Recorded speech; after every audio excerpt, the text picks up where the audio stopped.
Welcome to Creating Connections Podcast, episode 166. I'm Mitch Taylor. And I'm Vicki Musney. Kids I would have gotten away with it too if it wasn't for those meddling kids. We're talking about kids at meetings. How do you handle them? What's the personality trainer's thoughts on kids at the meeting? Oh, I have lots of thoughts. We'll cover that more. Many thoughts as I have children. And personalities. Hey. And more after the break. That was nice and easy. What are you talking about? This also speaks to a much bigger issue. Providing personal solutions through understanding people. This is the Creating Connections Podcast with Gitomer Certified Advisor Mitch Taylor and Certified Personality Trainer Vicki Musney. Welcome back to Creating Connections Podcast, episode 166. I'm Mitch Taylor. And I'm Vicki Musney. And today we're talking about how to handle kids at the meeting. I think it's interesting that this topic came up because obviously if there are kids at the meeting, it can change the dynamics of the meeting significantly. Absolutely. And frankly, there are so many variables because I've had meetings where it's been no problem that there's been kids there. And I've had other meetings where I'm ready to tear my hair out at the end. Oh. Yeah, I think it depends. The age of the kids can vary greatly. Yes. That also can greatly affect the meeting itself. And my solution for kids at meetings, 2 words. Duct tape. I'm kidding. I'm totally kidding. It's a joke. Goodness. Totally kidding. Try again. Pick 2 different words this time. Babysitter. No. And I would say get involved. That would be the 2 words. And sometimes you can have a great rapport with kids. I mean, I don't know. I've always done relatively well with especially little kids, like, I don't know, 3 to 8, 9 years old, somewhere in that ballpark, 3 to 10 roughly. That's a big age range though too, Mitch. It is. I normally do okay with that age range. Like I can keep them occupied, I can keep them interested, I can keep them, whether it be talking about, Thomas the Tank Engine if it's a boy sometimes, or Barbies if it's a girl, or whatever the case is. There's all kinds of things you could talk about. Or maybe if you have kids or can relate to kids and have things at your office you can pull out. Like, we often use those light up glow sticks that we have here. And we've brought those out for kids, given those to a kid just to occupy them. And because, it's 3 buttons at the bottom, you can light them up and that'll keep the kids occupied. So the weddings that have the little bubbles that they give out, I usually just throw a couple extras in my purse.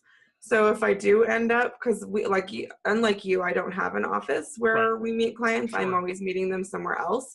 So just being able to pull one of those out of my purse has been handy. I mean, I've pulled them out on airplanes before and entertained crying kids on an airplane just so that everybody around them could have a little more enjoyable flight. So yeah, we're around those things. Just try to have them either at your office or somewhere accessible if you need them. You have to be smarter than the kids. Now, we're going on the assumption that you've already either haven't avoided kids or haven't asked your client to not bring kids to the sales meeting. Yeah. That's another whole conversation. Vicki, how do you feel about that? My first reaction, and again, this is as a mom that has 4 kids, so I know kids, I love kids. I would, of course, always rather not have kids at the meeting. I would rather be able to get my clients' undivided attention and frankly not be in the back of my mind judging them for their parenting style and just sizing up if I like their kids or not.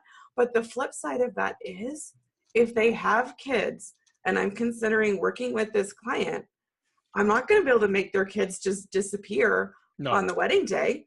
So part of me is like, maybe it's better to find out the full picture right from the beginning and know what I would be getting into. And again, there's a lot of variables depending on the age of the child and if it's a baby or a toddler versus, Sure. an 8, 9, 10-year-old. I mean, at 9, 10 years old, my kids were sitting for Toastmasters meetings and participating. So, I mean, everybody's got their different temperament and you can change a lot, but if they were that age, you can have a conversation with of them. course. Are you excited about the wedding? Yeah. What are you looking forward to? What do you think you want to be doing, at this point? Or do you have any ideas? But if they're, like I said, toddlers and preschoolers, that's a whole different ballgame. They probably don't even really have a concept of what's going on. But again, maybe you just want the full picture.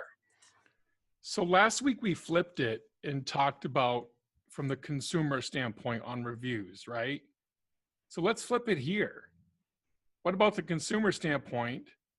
If you were being asked to come in for a meeting, maybe it's, and I would argue that this profession is probably slightly different than what we do, but maybe it's your financial advisor. Let's say it was your financial advisor and you got to bring in, rewind, 5 to 7 years and go back to when, Max and Noah were younger. And how would you feel if your financial advisor said, listen, I can't bring, please don't bring your kids, or however they approached it? How would you feel as a consumer on that? I feel like there's a time and a place for kids, and there are certain meetings where kids just don't belong. And I think I felt that a lot.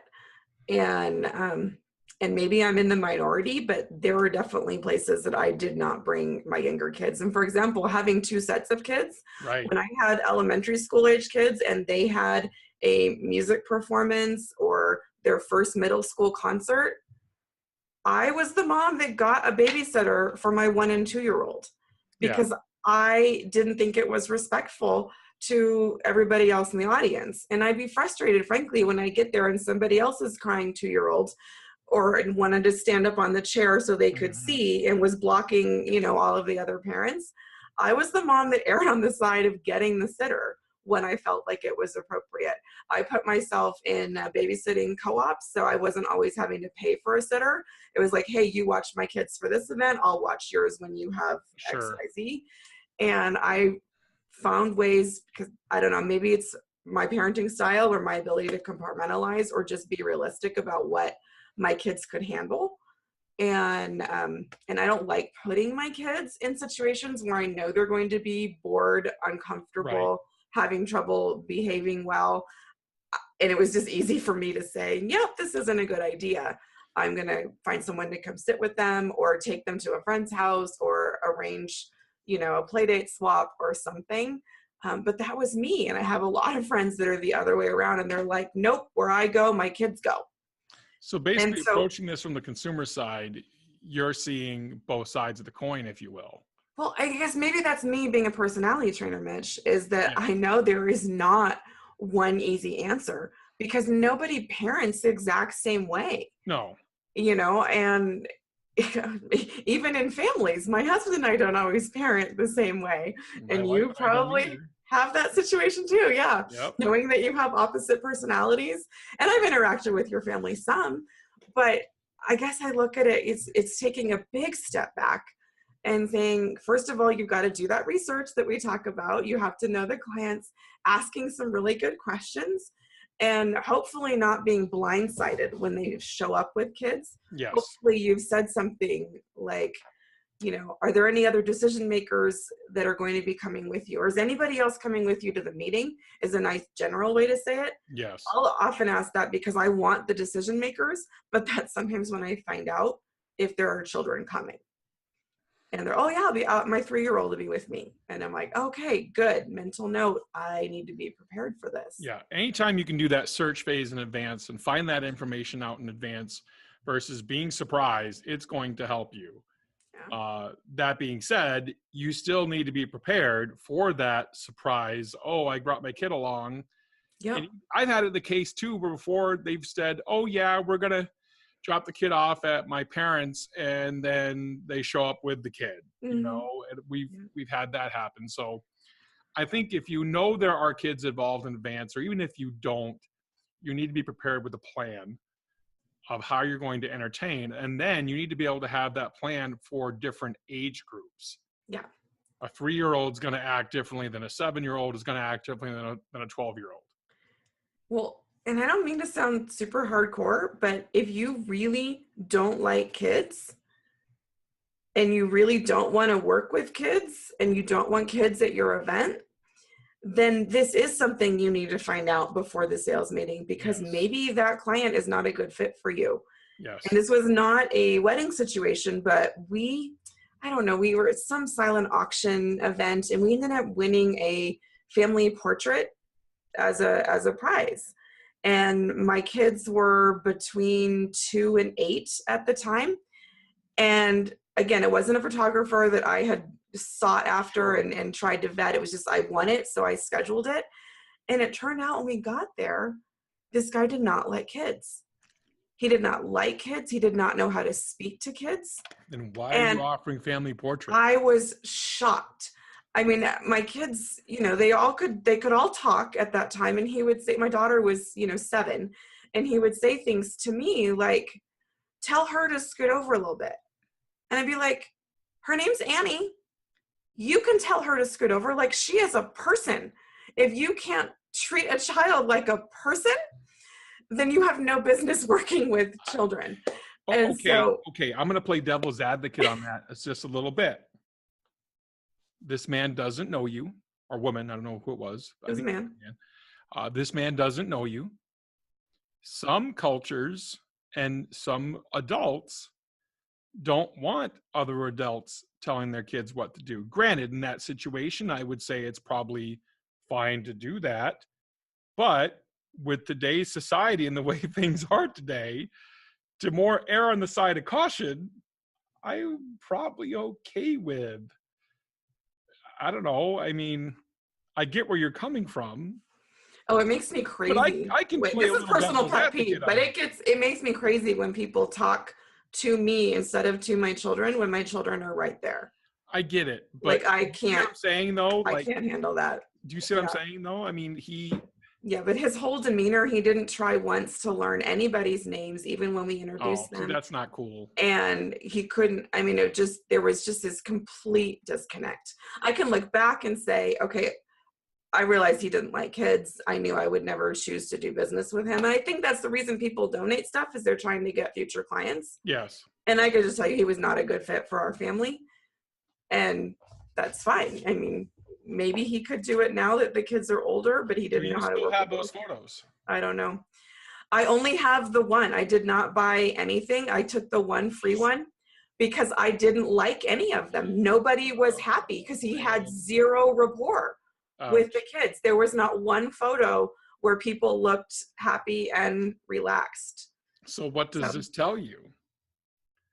That if you're in a situation where the kids are at the meeting and you want to get to the parents' emotions, you better connect with the kids. Yes. Is the lesson learned here. Yeah.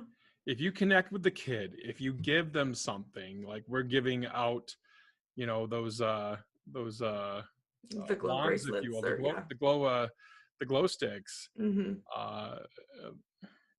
That's where you can give them something, even if it's a really small value for you. It's like a buck or whatever the heck it is. Doesn't matter. You're giving something that creates a level of, commitment on the client's part, because you've invested a small thing, but still, in their kid, in providing a good experience for their kid. And I think that's something not to be missed here. Maybe you involve the kid. Maybe you, do a recording, or maybe you ask them what kind of sign they're going to hold when they walk down the aisle to be the flower girl or ring bearer.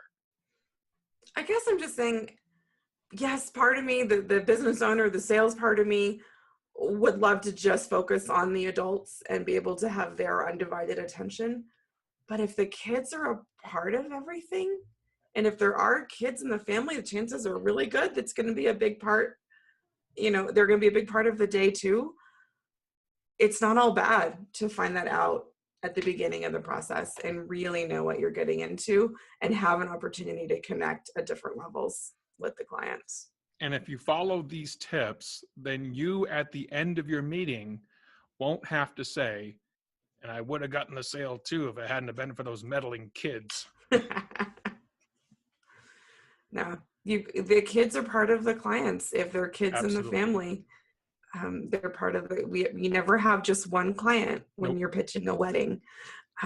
Maybe other kinds of events. I can't imagine this would be happening in our corporate world, but in the wedding, wedding scenario, it's very likely to happen, but they're going to be there, and better to know how you interact with them up front and to try to build a relationship with them from the beginning instead of just meeting them on the day and somehow expecting them to connect with you right then and follow your cues when it's time to walk in or go down the aisle or whatever you may have to direct them to do. Too many emotions are involved during the day. That's why rehearsal attendance is so important, especially for kid rapport.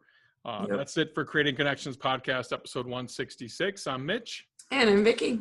We provide personal solutions through understanding people. We'll see you next time. Have a great week.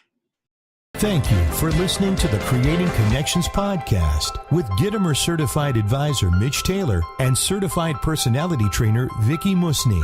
For more information on providing personal solutions through understanding people better, visit creatingconnections.biz.